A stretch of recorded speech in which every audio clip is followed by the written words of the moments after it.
Hello guys, this is Prem Kumar. स्वागत है आपका अभियान आईएएस क्लासेस में। गाइस, लास्ट के लेक्चर्स में हमने डिस्कस किया था मौर्यन आर्ट को। मौर्यन आर्ट और आर्किटेक्चर को हमने अच्छे से डिस्कस किया था। मौर्यन आर्ट को हमने दो भागों में बांटा था। एक हमने अच्छे से डिस्कस किया था कोर्ट आर्ट को, और दूसरा हमने बात करी थी पॉपुलर आर्ट के ऊपर। हमने दोनों ही सेक्शंस को बहुत अच्छे से डिस्कस किया था, पढ़ा था।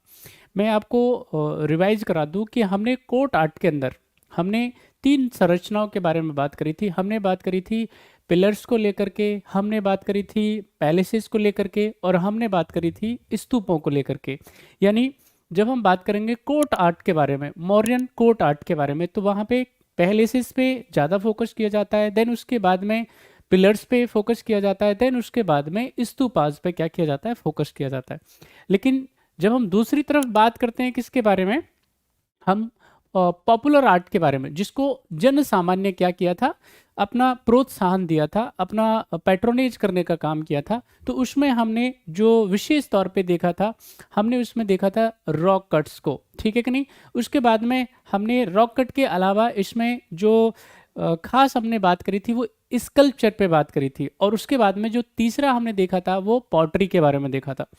लेकिन गाइज आप देखेंगे, इसी को जब हम कंटिन्यू करेंगे, तो इसी को आगे जब हम लेकर के जाते हैं, तो लगभग लगभग जो सेकंड सेंचुरी से अगर हम बात करेंगे पहले पहले की, यानी कि अगर BC बिफोर सेकंड सेंचुरी की हम बात करेंगे, तो उसके अंत तक आते आते, सेकंड सेंचुरी के अंत तक आते आते क्या होता है, मौर्यन एम्पायर जो है बेसिकली डिक्लाइन कर जाता है ना। यानी कि मौर्यन साम्राज्य का ईसा की दूसरी सदी से पहले पहले क्या होता है, ये जो मौर्यन एम्पायर है बेसिकली क्या करता है, डिक्लाइन कर जाता है, खत्म हो जाता है, इसका पतन हो जाता है।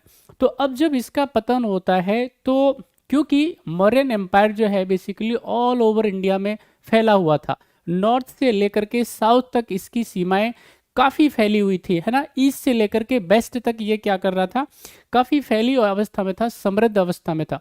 तो अब इसके अंदर जितने भी, जो हम ऐसे कह सकते हैं कि जो अधीनस्थ राज्य हुआ करते थे, अब उन्होंने क्या किया, स्वतंत्र सत्ता अख्तियार करना स्टार्ट किया। देख, start to getting independent autonomy. उन्होंने वापस से क्या किया, अपनी जो सत्ता थी, सॉवरेनिटी थी, उसको वापस से प्राप्त करना स्टार्ट कर दिया। यदि हम बात करेंगे किसके बारे में, नॉर्थ इंडिया के बारे में, तो नॉर्थ इंडिया में जो ज़्यादा फेमस हैं, जैसे कि आप शक सुनते होंगे, है ना, शक सुनते होंगे आपने, शकों का नाम सुना होगा, शक सुना होगा आपने, कुषाण सुना होगा, है ना। शक हो गया, कुषाण हो गया, है ना, कण्व हो गया, ठीक है कि नहीं, ये कण्व। तो ये जो वंश हैं बेसिकली, उन्होंने क्या किया, स्वतंत्र सत्ता जो है, इंडिपेंडेंट जो ऑटोनॉमी है, वो अख्तियार करना स्टार्ट किया, प्राप्त करना स्टार्ट किया। कहाँ पे, नॉर्थ इंडिया में। ऐसे ही यदि हम बात करेंगे साउथ इंडिया के बारे में, ठीक है कि नहीं, तो साउथ इंडिया में भी क्या है, जो पहले मौर्यन साम्राज्य के अधीन जितने भी साम्राज्य थे, उसमें इसमें हम लोग बात करेंगे किसके बारे में, जैसे कि जो सबसे ज़्यादा फेमस की हम बात करते हैं, वो जैसे बाकाटक, ठीक है कि नहीं। बाकाटक शासक जो हैं बेसिकली, उन्होंने क्या है, स्वतंत्र सत्ता अख्तियार करना स्टार्ट किया। जो इक्ष्वाकु वंश है ना, कहीं ना कहीं भगवान राम का संबंध इनसे जोड़ा जाता है, तो इक्ष्वाकु वंश, उसने भी क्या किया, स्वतंत्र सत्ता अख्तियार करना स्टार्ट किया, ठीक है कि नहीं। इसके अलावा उसमें हम देखेंगे और भी रूलर्स आएंगे जो क्या कर रहे हैं, मौर्यन के पहले अधीन थे, लेकिन अब क्या है, जैसे ही मौर्यन जो साम्राज्य है उसका डिक्लाइन किया, उसने अब उसका पतन हुआ, तो उन्होंने क्या किया, स्वतंत्रता या इंडिपेंडेंट ऑटोनॉमी गेट करना स्टार्ट कर दिया, यानी नॉर्दर्न इंडिया में और साउदर्न इंडिया में। अब यहाँ पे देखेंगे, जब हम आते हैं पोस्ट मौर्यन एरा के अंदर, जब हम बात करते हैं मौर्योत्तर काल के बारे में, तो मौर्योत्तर काल में जो भी कला का, आर्किटेक्चर का जो डेवलपमेंट होगा, विकास जो होगा, इन सभी रूलर्स के इंडिविजुअल उनके एफर्ट्स के माध्यम से होगा। यानी कि जब हम बात करते हैं किसके बारे में, आपको बहुत अच्छे से ये समझ आ जाना चाहिए कि जब हम मौर्योत्तर काल की बात कर रहे हैं, है ना, पोस्ट मौर्यन आर्ट के बारे में, आर्किटेक्चर के बारे में, स्कल्पचर के जब हम बारे में बात करेंगे, तो यहाँ पे ये जो आर्ट, आर्किटेक्चर और स्कल्पचर जो है बेसिकली, वो हर शासक ने उसमें अपनी क्या है, अपनी जितनी भी उसके पास में उसकी योग्यता थी, यानी इंडिविजुअल एफर्ट से ये आर्ट क्या होती है, बेसिकली डेवलप होती है। लेकिन याद रखें यहाँ दो चीजें आपको, एक तो जो हमने मॉडर्न पीरियड के अंदर हमने पढ़ा था रॉक कट के बारे में, रॉक कट का निर्माण हमने देखा था, ठीक है कि नहीं। यानी जहां पे क्या किया जाता है, जो चट्टानें होती हैं, सॉलिड रॉक्स होती हैं, उन्हीं को क्या किया जाता है, उत्कीर्ण करके, उन्हीं को खोद करके, उन्हीं को नक्काश करके क्या किया जाता है, गुफाओं का निर्माण किया जाता था। इसलिए हम इनको क्या कह रहे थे, रॉक कट केव्स, ठीक है कि नहीं। इसके अलावा तो ये जो रॉक कट केव्स है वो हम इसका जो निर्माण है वो पोस्ट मॉडर्न जो पीरियड है, पोस्ट मॉडर्न जो एरा है, उसमें भी कंटिन्यू रहता है, उसमें भी ये सततता के साथ में क्या है, आगे बढ़ती रहती है। दूसरा इसके अंदर हम जब देखेंगे गाइज इसमें हम जब देखेंगे तो वो है निर्माण ऑफ स्तूपास, यानी हम बात करेंगे किसके बारे में, यानी कंस्ट्रक्शन ऑफ स्तूपास। तो स्तूपों का निर्माण भी क्या है, इसमें क्या है, जारी रहता है, यहाँ पे क्या है, कंटिन्यू रहता है। इसके अलावा यहाँ पे एक जो चीज निकल करके आती है वो है स्कल्पचर।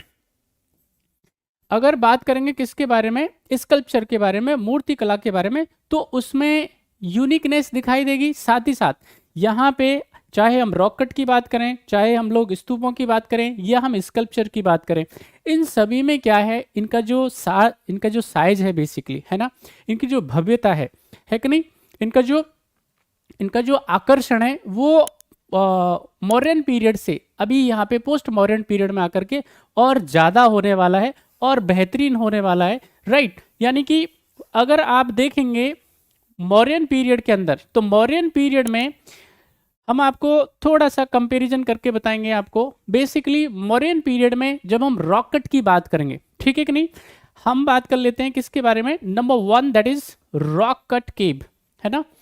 रॉक कट केव आपको हमने अभी बताया कि रॉक कट केव का मतलब क्या होता है, बेसिकली ये जो चट्टान होती है, सॉलिड रॉक होती है, उसको क्या है, काट करके, उसको विदीर्ण करके, उसको छेनी, हथौड़ा, है ना, उस टाइम पे जो भी उपकरण हुआ करते थे उनके माध्यम से उनको उत्कीर्ण करके क्या किया जा रहा था, गुफाओं का निर्माण किया जा रहा था, ठीक है कि नहीं। यानी कि कुछ तो नेचुरल केव्स हुआ करती थी और कुछ क्या है आपके पास मैन मेड केव है। अब यहाँ पे रॉक कट केव जब हम बात करेंगे किसके बारे में, मौर्यन पीरियड के बारे में, तो हमने आपको 2 एग्जाम्पल दिए थे बिहार के, जिसमें हमने आपको बराबर केव्स के बारे में बताया था और हमने नागार्जुनी केव्स के बारे में बताया था। बराबर केव और जो नागार्जुनी केव हैं वो क्या है, रॉक कट केव का सबसे पुराना एग्जाम्पल, द ओल्डेस्ट एग्जाम्पल बराबर केव। बराबर केव और नागार्जुन केव के बारे में हमने बताया आपको कि इनको जो अशोका का पौत्र है, यानी कि उसका ग्रैंड सन है जिसका नाम है दशरथ, उसने पहले किनको दिया। अब यहाँ पे ध्यान रखें, हमने आपको नॉर्थ इंडिया में लगभग 62 कम्युनिटीज के बारे में, सेक्ट्स के बारे में बताया था, है ना, 62 संप्रदायों के बारे में, जो 6ठी शताब्दी ईसा पूर्व 6th सेंचुरी BC ये क्या करते हैं, एमर्ज होते हैं बेसिकली। यानी उसमें बुद्धिज्म हमने आपको बताया, जैनिज्म बताया, और यहाँ पे एक और था जिसको हम बोल रहे आजीवक, है ना। ये जो आजीवक है बेसिकली, आजीवक जो संप्रदाय है, आजीवक संप्रदाय को ही पहले क्या की जाती है, ये गुफाएं क्या दी जाती है, दान में दी जाती हैं। और जब ये दान में दी जाती है तो यहाँ पे आजीवक संप्रदाय क्या करता था, रहने का काम करता। लेकिन क्योंकि आजीवक संप्रदाय फ्लोरिश नहीं हो पाया, है ना, वो आगे नहीं बढ़ पाया, क्योंकि उसे जो क्षत्रिय समर्थन है, यानी जन समर्थन है, क्षत्रिय समर्थन मतलब, क्योंकि बुद्ध, और जब हम बात करेंगे जैन के इनके प्रवर्तकों के बारे में, यानी महात्मा बुद्ध के बारे में और महावीर स्वामी के बारे में, तो ये दोनों ही क्या हैं, राजाओं के बेटे हैं, क्षत्रियों के बेटे हैं। तो इनको न केवल राजाओं का समर्थन मिला, बल्कि साथ ही साथ में जन समर्थन भी इनको अपार मिला, है ना, भरपूर जन समर्थन मिला। तो इसलिए जैन और बुद्ध क्या हो गए, ज्यादा पॉपुलर हो गए। लेकिन आजीवकों को इस तरह का समर्थन नहीं मिला, इसलिए वो क्या है, डिक्लाइन हो गए। अब यहाँ पे क्या है, जब ये गुफाएं, बराबर की गुफाएं और नागार्जुनी गुफाएं जब इनको दी जाती, तो पहले आजीवक, देन उसके बाद में जैन, एंड देन उसके बाद में बुद्ध। ये मौर्यन काल की जब हम बात कर रहे हैं, तो वहां पे इन गुफाओं का जो इस्तेमाल कर रहे हैं, चाहे वो आजीवक ले लो, चाहे वो आप जैन ले लो, चाहे वो बुद्ध ले लो, ये निवास स्थल के तौर पे कर रहे हैं, है ना, किसके तौर पे कर रहे हैं, निवास स्थल के तौर पे। हम निवास स्थल को क्या कह रहे हैं, उसको कह रहे हैं हम लोग विहार, ठीक है कि नहीं, यानी कि विहारा हम इसको कह रहे हैं। यानी वो यहाँ पे क्या कर रहे हैं, रह रहे हैं, रहने का काम कर रहे हैं, यानी इनको आप ऐसा कह सकते हो विश्राम स्थल, है ना। यहाँ पे आकर के वो क्या करते थे, आराम करते थे। तो ये तो रही थी किसके बारे में, मौर्यन पीरियड के बारे में। अब यहाँ पे भी क्या है, बहुत ज़्यादा हम देखेंगे कि जो केव्स की जो दीवारें हैं, वॉल्स हैं, वो बहुत ज़्यादा आकर्षक नहीं है, ठीक है कि नहीं, उतनी ज़्यादा आकर्षक नहीं है जो कि आकर के पोस्ट मॉडर्न जो पीरियड है उसके अंदर हो जाएंगी। तो दो चीज़ें याद रखेंगे। अभी सिर्फ और सिर्फ मौर्यन पीरियड में हमने सिर्फ किसके बारे में बात करी थी, विहाराज के बारे में, लेकिन यहाँ पे एक और आ जाएगा, दैट इज चैत्या, है ना। यानी कि अगर आप अब देखेंगे तो पोस्ट मॉडर्न पीरियड में जो रॉक कट है बेसिकली उनका इस्तेमाल दो तरीके से किया जाएगा। एक तो विहार के तौर पे, यानी कि रेजिडेंस हाउस है कि नहीं, जहां पे क्या कर रहे हैं वो रहने का काम कर रहे हैं, और दूसरा रेजिडेंस हाउस के अलावा यहाँ पे वर्शिप प्लेस बोलेंगे आप, है ना। क्या बोलेंगे, वर्शिप प्लेस, यानी यहाँ पे क्या किया जाता है, पूजा की जाती है, अर्चना की जाती है, या हम इसको ऐसे कह सकते हैं पूजा स्थल के तौर पे। तो यहाँ पे बिहारों का इस्तेमाल कहाँ पे हो रहा है, पोस्ट मॉडर्न पीरियड में रहने के लिए, और चैत्यों का इस्तेमाल हो रहा है पूजा स्थल के तौर पे। तो ये दो चीजें आपको यहाँ पे क्या मिलेंगी, पोस्ट मॉडर्न पीरियड में यहाँ पे मिल जाएंगी आपको, यानी कि चैत्य इसमें इमर्ज होकर के आता है, ठीक है। अब यहाँ पे एक चीज और, ये जो दीवारें हैं बेसिकली, ठीक है कि नहीं, यहाँ पे इनको प्लास्टर किया गया है ना, जो स्टूको है उसका इस्तेमाल यहाँ पे किया गया है। कई बार आपको और दिखेगा, उनको आकर्षक बनाने के लिए, उनको और भव्य बनाने के लिए जो चैत्य और बिहार की दीवारें हैं उनको क्या किया गया है, पेंट किया गया था, है ना। यानी आप ऐसा कह सकते हो, हम दूसरे तरीके से अगर कहें इस पे, तो अलग अलग तरह की इसमें क्या है, पेंटिंग्स जो है उसमें उत्कीर्ण की गई थी आकर्षक बनाने के लिए। यदि मैं आपको दिखाऊं तो ये थोड़ा क्लियर नहीं दिख रहा होगा, ये आपको देखेंगे, ये कार्ले का चैत्य है, अगर आप देख पा रहे होंगे तो ये क्या है, कार्ले चैत्य है ना। कार्ले चैत्य अगर आपको दिख रहा हो तो देखें आप, ये कितना आकर्षक है। यहाँ पे अलग अलग तरह की जो है, जो भव्यता है आपको दिख जाएगी, एक सिमेट्री दिखेगी आपको, है ना। यहाँ पे कार्विंग्स दिखेगी बेसिकली। तो ये किसका एग्जाम्पल है, ये ध्यान रखेंगे आप सारे बच्चे, ये पोस्ट मॉडर्न पीरियड में डेवलप हो रहा है, ठीक है। अब यहाँ पे गाइज अगर हम बात करेंगे और क्या खास बात है, ठीक है कि नहीं, और क्या क्या विशेषताएं हैं, तो यहाँ पे ये जो चैत्य हैं, बिहारा हैं, रॉक कट केव की बात करेंगे तो रॉक कट केव में हम लोग और जो देखेंगे उसमें जैसे उड़ीसा की उदयगिरी और खंडगिरी केव हैं। अब ये उदयगिरी और खंडगिरी केव की अगर हम बात करें आपसे, तो उदयगिरी और खंडगिरी केव में बेसिकली क्या है, यहाँ पे आपको हम बताएं, आपने हाथी गुम्फा इंस्क्रिप्शन के बारे में सुना होगा, जो कि कलिंग नरेश खारवेल से संबंधित है। वो खारवेल जिसकी फाइट किससे हो रही है, अशोका से हो रही है कलिंग युद्ध के अंदर, ठीक है कि नहीं। यानी कि अगर हम बात करेंगे 261 BCE के बारे में, तो यहाँ पे 261 में, है ना, 261 ईसा के 261 पहले साल पहले की बात कर रहे हैं हम लोग। तो वहां पे क्या है, खारवेल का जो फाइट हो रहा है, कलिंग नरेश था, कलिंग का राजा था, इसकी फाइट अशोका से हो रही है बेसिकली। तो यहाँ पे हाथी गुम्फा जो इंस्क्रिप्शन है बेसिकली, वो वहां पे आपको मिलेगा। यानी कि खारवेल की जो विजय है, उसका जो रूल है, उसका जो शासन है, उसके बारे में आपको यहाँ पे जानकारी मिलेगी। अब उदयगिरी केव की जो संख्या है वो 18 है, ठीक है कि नहीं। और जब हम बात करेंगे किसके बारे में, खंडगिरी केव के बारे में, तो इनकी जो संख्या है 15 है, ठीक है कि नहीं। तो ये क्या कर रहे हैं, ये इसके बारे में आपको क्या है जानकारी, जो आपको Udayagiri Khandagiri rock cut cave से मिलेगी, जो कि उड़ीसा के अंदर है। इसके अलावा अगर हम बात करेंगे, जैसे कि हम लोग अजंता केव के बारे में बात कर लेते हैं। अजंता केव जो है बेसिकली, उसमें गुफाओं की जो संख्या है वो 29 है ना, 29 है। अभी एक और बढ़ गया है इसमें, ठीक है कि नहीं। तो कई एग्जामों में इसको ऐसे बताया गया कि 30 है, 30 केव्स है। यहाँ पे आपको इसमें से क्या मिलेंगी, 25 तो होंगे बिहारा, 25 बिहाराज होंगे, और 4 क्या होंगे इसके अंदर, चैत्या, यानी 4 वर्शिप प्लेसेस होंगे, और 25 क्या होंगे, वो उसमें क्या किया जाएगा, विश्राम स्थल आप कहेंगे उनको, विहारा कहेंगे। तो ये अजंता के बारे में। इसी तरह से अलग अलग जितनी भी केव हैं, है ना, हम क्या करेंगे, आने वाले लेक्चर्स में उसको डिस्कस करेंगे, हम लोग उसमें पढ़ेंगे, जिसमें हम लोग अजंता केव को और अच्छे से देखेंगे, ठीक है कि नहीं। हम एलोरा देखेंगे, इसके अलावा हम लोग ऑल ओवर इंडिया में जितनी भी केव्स होंगी उनको हम लोग देखने वाले हैं, डिस्कस करने वाले। यहाँ तक आपको समझ में आ रहा है सारे बच्चों को? स्वागत है आप सभी का। अनमोल, भानु प्रताप, सिमरन, मनप्रीत बाबू, सभी बच्चों का हार्दिक स्वागत। Good morning. तो यहाँ तक आपको आई होप समझ में आ गया होगा। कोई बात नहीं समझ में आती है आप वापस से मेरे से पूछ सकते हैं।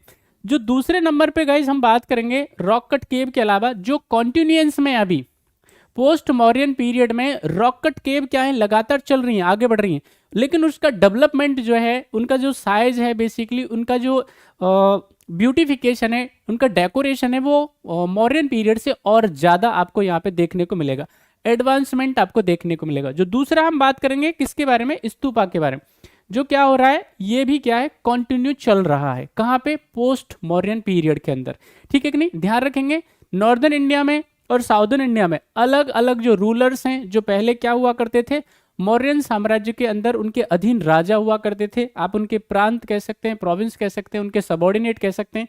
तो वो उनके अंदर जो काम करते थे, ठीक है कि नहीं। अब वही क्या कर रहे हैं, कला और संस्कृति को आगे बढ़ाने का इंडिविजुअल एफर्ट से, व्यक्तिगत प्रयासों से क्या कर रहे हैं, वो उस कला संस्कृति को, स्थापत्य को, मूर्ति कला को आगे ले जाने का काम कर रहे हैं बेसिकली। अब स्तूपों की जब हम बात करेंगे, मैं आपको कंपैरिजन करके बता दूं कि हमने जो मौर्य पीरियड पढ़ा था, मौर्यन पीरियड में जब हमने स्तूप की बात करी थी, तो उसमें जो स्तूप है बेसिकली, स्तूप है क्या बेसिकली, हमने बताया था लास्ट क्लास में भी, ये क्या होते हैं, ये ब्यूरियल माउंट्स होते हैं। जब भी कोई जैन या बुद्ध, स्पेशली बुद्ध क्या करते हैं, स्तूपों को फेमस करने का काम करते हैं। जब किसी बुद्ध मॉन्क की क्या हो जाती है, मृत्यु हो जाती है, वो निर्माण या महापरिनिर्वाण जब प्राप्त कर लेता है बेसिकली, तो उसको क्या किया जाता है, स्तूप से कवर किया जाता है। तो यहाँ पे गाइज आपको हमने बताया था कि स्तूप जो है बेसिकली उसमें क्या है, एक तो कच्ची ईंटों का इस्तेमाल किया जा रहा था, यानी अगर हम मेधी की बात करेंगे, ठीक है कि नहीं, हमने बताया था कोर ऑफ स्तूपा, तो मेधी जो किससे बनाई जा रही थी, हमने आपको बताया था ये बनाई जा रही थी किससे भाई, यहां पे याद रख लें, दैट इज मेधी, ये कच्ची ईंटों से बनाई जा रही थी, है ना, अनराइपन ब्रिक्स। फिर उसके बाद में उनके ऊपर क्या किया जा रहा था, हमने आपको बताया था पक्की ईंटों का आवरण बनाया जा रहा था, ठीक है कि नहीं। और उन पक्की ईंटों को भी क्या किया जा रहा था, प्लास्टर से क्या किया जा रहा था, कवर, थिक प्लास्टर से, है ना, बहुत ही डेंस प्लास्टर का क्या किया जा रहा था, इसके ऊपर इस्तेमाल किया जा रहा था, और फिर स्तूप को क्या किया जा रहा था, कवर। अब यहाँ पे हमने आपको तोरण के बारे में बताया था, तोरण द्वार बोल रहे हैं आपको, एंट्री गेट, ठीक है कि नहीं। तो वहां पे क्या है, आपको स्कल्पचर्स आपको मिलेंगी, वहां पे वुडन स्कल्पचर्स जो है आपको मिलेंगी। हमने आपको एक प्रदक्षिणा पथ भी बताया था आपको इसमें, जिसमें क्या है, अलग अलग डेटीज की क्या मिलेंगी आपको, स्पेशली हमने आपको बताया था जिसमें यक्ष और यक्षिणी की क्या है, आपको यहाँ पे स्कल्पचर्स मिलती हैं।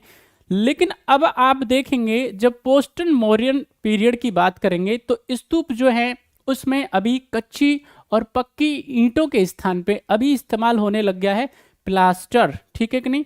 यहाँ पे प्लास्टर का इस्तेमाल होना स्टार्ट हो गया है। साथ ही साथ में एक जो सबसे ज्यादा इस्तेमाल होगा वो है स्टोन, यानी अभी पत्थर को प्राथमिकता देंगे, आप प्लास्टर को दूसरे नंबर पर रखेंगे। तो पत्थर का इस्तेमाल क्या हो रहा है, पोस्ट मॉडर्न पीरियड में सबसे ज्यादा हो रहा है। अब यहाँ पे एक चीज और, यानी कि जो तोरण है, एंट्री गेट है, पोस्ट मॉडर्न पीरियड में और ज्यादा क्या हो जाते हैं, भव्य बन जाते हैं और ज्यादा उनको सुंदर कर दिया जाता है। यहाँ पे आप देखेंगे कुशाना रूलर क्या करते हैं, इसको और ज्यादा आकर्षक बनाने का काम करते हैं, किसको, स्तूप को, राइट। तो यहाँ पे स्तूपों में आप देखेंगे उनके ब्यूटिफिकेशन के लिए, उनके डेकोरेशन के लिए क्या है, अलग अलग डेटीज की हम बात करें तो स्पेशली जहाँ पे यक्ष और यक्षिणी की जो क्या है आपको मूर्तियां मिल जाएंगी उसको सजावट के लिए, जो कि लकड़ी की बनाई जा रही। तो ये तो कॉन्टिन्यूएशन में था, यानी कि एक तो रॉक कट केव कॉन्टिन्यूएशन में था और दूसरा क्या है स्तूपा, और ये कॉन्टिन्यूएशन में था। इसके अलावा यदि हम बात करेंगे भाई, जो थर्ड हमारे पास चला आता है, ठीक है कि नहीं, जो पोस्ट मॉडर्न पीरियड की सबसे खास विशेषताओं में से एक है, ठीक है कि नहीं, तो वो है गाइज स्कल्पचर, है ना। आप देखेंगे जब हम मूर्ति कला की बात करेंगे, ठीक है कि नहीं, तो मूर्ति कला जो है मौर्योत्तर काल के अंदर आते आते क्या हो जाती है, बहुत ज्यादा भव्य हो जाती है, यानी ये अपने पीक पे पहुंच जाती है ना, आप ऐसा कहेंगे it reaches on it's climax, यानी ये अपने सर्वोच्च शिखर पे पोस्ट मॉडर्न पीरियड में आकर के जो स्थापित मूर्ति कला है, स्कल्पचर जो है वो पहुंच जाती है। अब यहाँ पे यदि हम बात करेंगे किसके बारे में, मूर्ति कला के बारे में, तो आप देखेंगे भाई जब हमारे यहाँ पे जो ग्रीक इन्वेजर्स हैं, ठीक है, जब इधर आए तो वो अलग अलग स्टाइल्स लेकर के हमारे यहाँ पे आए, और जब वो यहाँ पे आए तो उन्होंने अपनी जो स्टाइल हैं that is Greek and Roman, तो वो स्टाइल को क्या कर दिया, हमारी देसी आर्ट के साथ में, हमारी नेटिव आर्ट के साथ में उन्होंने कनेक्ट करने का काम किया, उसको जोड़ने का काम किया। जैसे कि अगर हम बात करेंगे यहाँ पे इस स्कल्पचर्स के बारे में,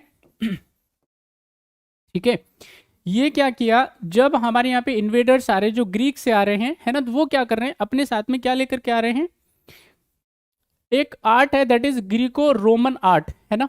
तो ये ग्रीको रोमन आर्ट जो है बेसिकली ये विदेशी आर्ट है। अब इसी को इस्तेमाल करके उन्होंने क्या किया, आर्ट फॉर्म बनाया जिसका नाम हम क्या देते हैं, ऑल्दो हम तीन बेसिकली क्या है यहाँ पे स्कल्पचर के टाइप पढ़ने वाले हैं और वेरी इंपॉर्टेंट हैं, अक्सर आपसे पूछे जाते हैं, है ना। मैं आपको कंपैरिजन करके बाद हम आपको यहाँ पे बता देते हैं कौन कौन से। पहले नंबर पे जो आती है भाई वो है गांधारा आर्ट, है ना। गांधारा आर्ट जो है बेसिकली ये पहले नंबर पे आती है। दूसरे नंबर पे हम लोग पढ़ते हैं मथुरा आर्ट, ठीक है कि नहीं, मथुरा आर्ट। और तीसरे नंबर पे जो आर्ट हमारे पास फॉर्म आती है, आर्ट फॉर्म, उसको हम क्या बोल रहे हैं, अमरावती। अब ये जो अमरावती आर्ट फॉर्म है बेसिकली, है ना, मथुरा आर्ट फॉर्म है, अब इनमें बेसिक अंतर क्या है ये जरा आपको लगातार आपसे पूछा जाता है, बार बार आपसे पूछा जाता है, हर एग्जाम में पूछा गया है, स्पेशली यूपीएससी में तो पूछा ही पूछा जाता है। अब यहाँ पे ये जो गांधारा आर्ट है बेसिकली, ठीक है कि नहीं, आपको ये पता होना चाहिए कि ये पहली और इंपॉर्टेंट बात, ये नेटिव आर्ट नहीं है, ठीक है कि नहीं, ये नेटिव आर्ट नहीं है, अच्छे से याद होना चाहिए। बाकी दोनों आर्ट जो है बेसिकली क्या है, वो नेटिव आर्ट है, ठीक है कि नहीं, यानी मथुरा आर्ट भी क्या है, नेटिव आर्ट है, ठीक है।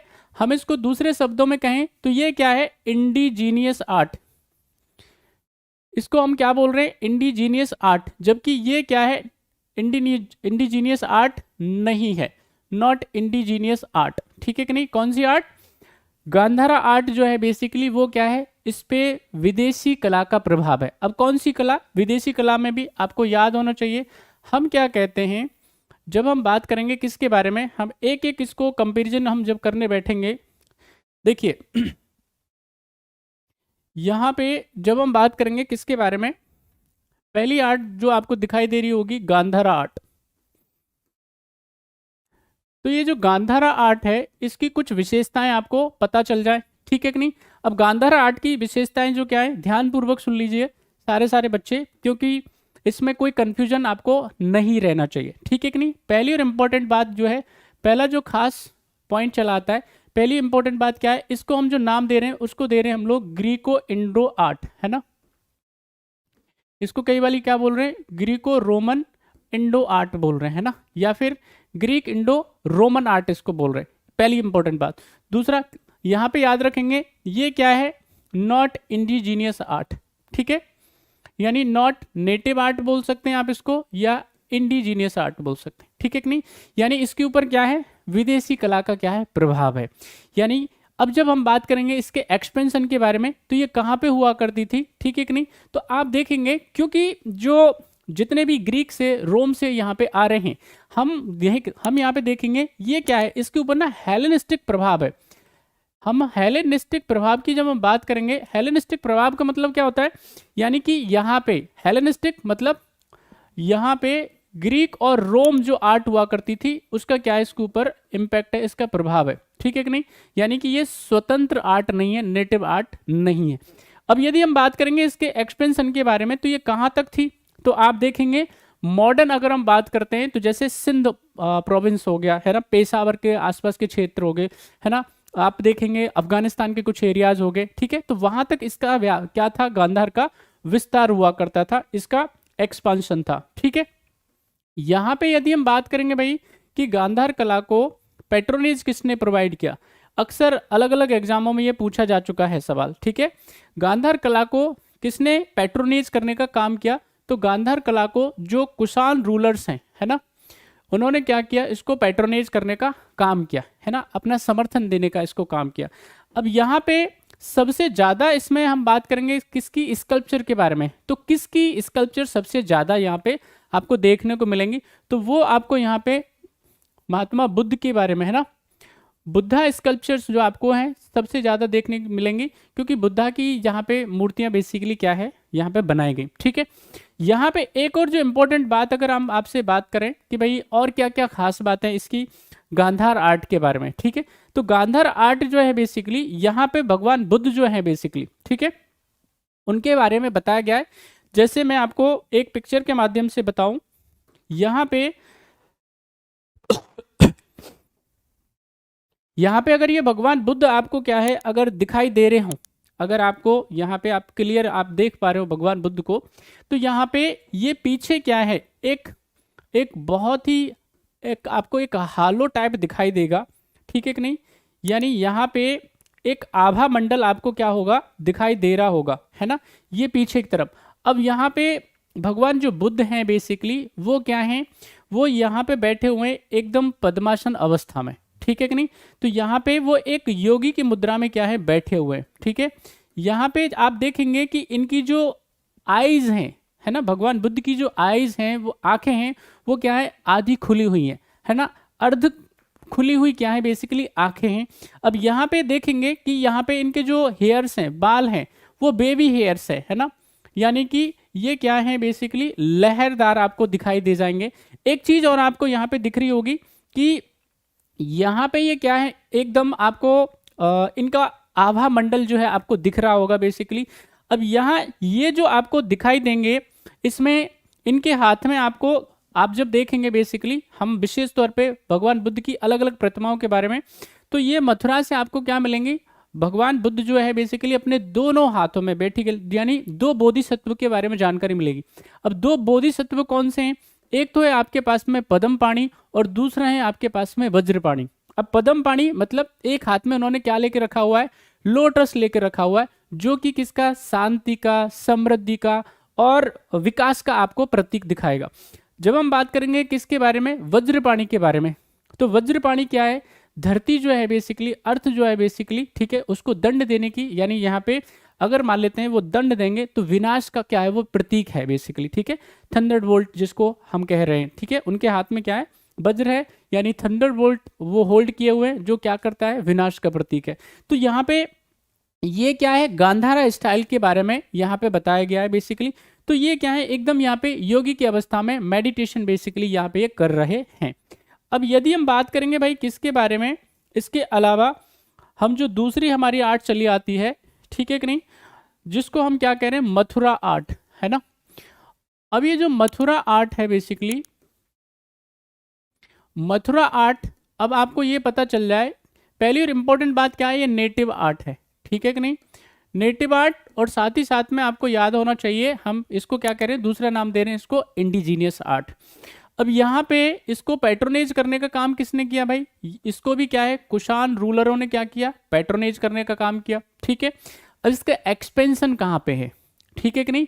एक्सपेंशन की जब हम बात करेंगे भाई, तो इसका जो फैलाव है वो आप देखेंगे, आधुनिक, अगर आपने मथुरा के बारे में सुना होगा, जरूर देखा होगा, भगवान जो श्री कृष्ण जो है उनकी कर्म स्थली कही जाती है, ठीक है कि नहीं।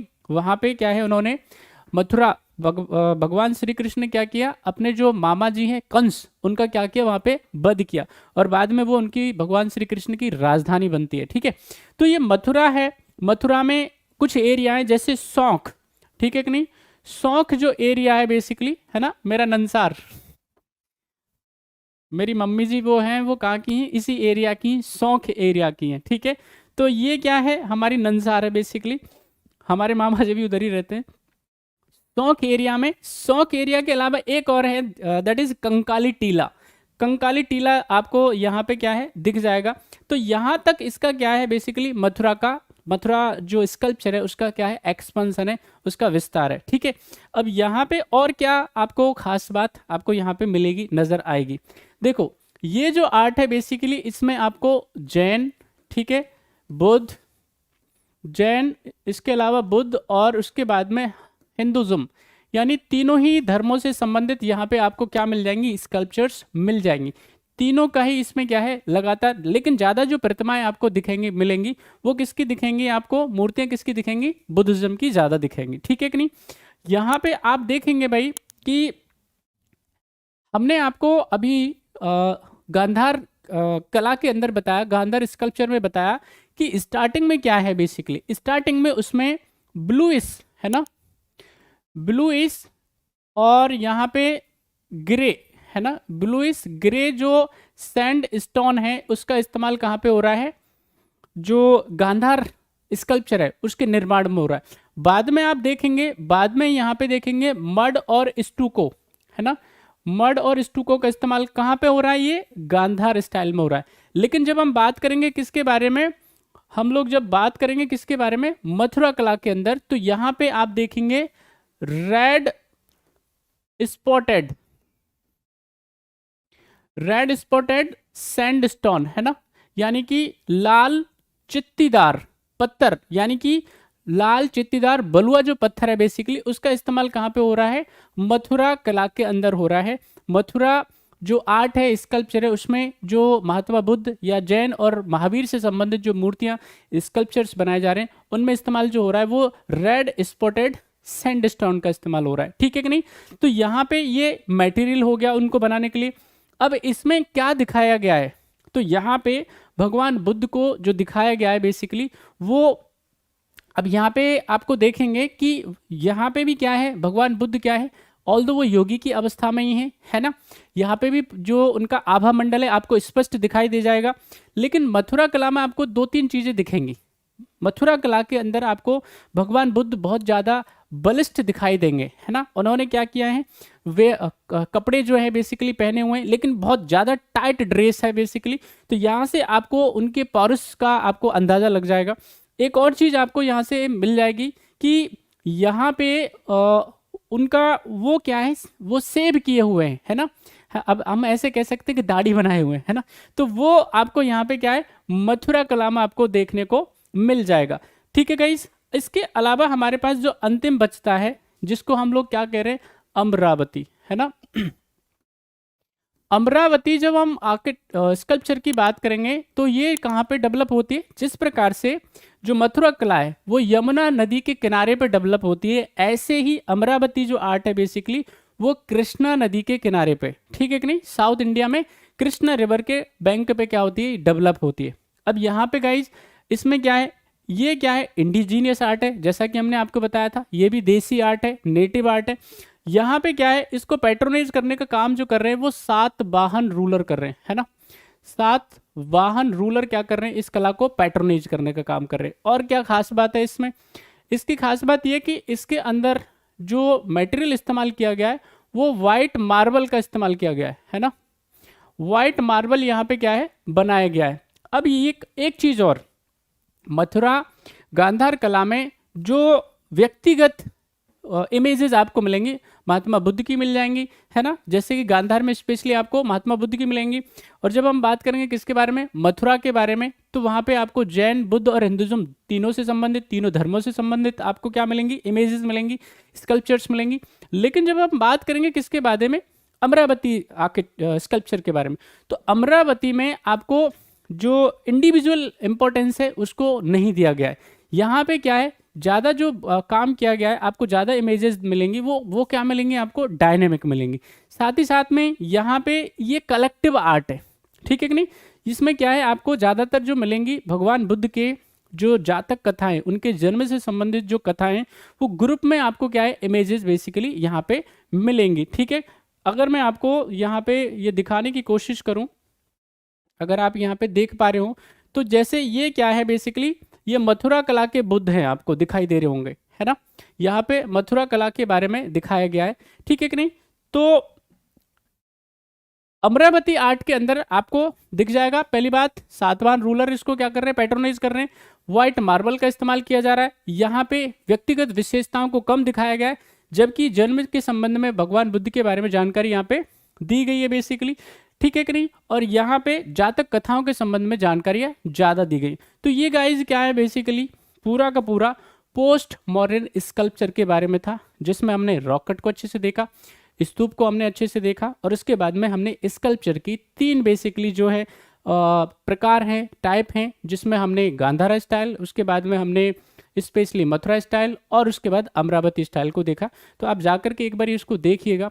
कोई चीज़ अगर आपको नहीं क्लियर होती है, समझ में नहीं आती है, वापस से आप पूछ सकते हैं। अपना ध्यान रखें, पढ़ते रहें। Thank you so much.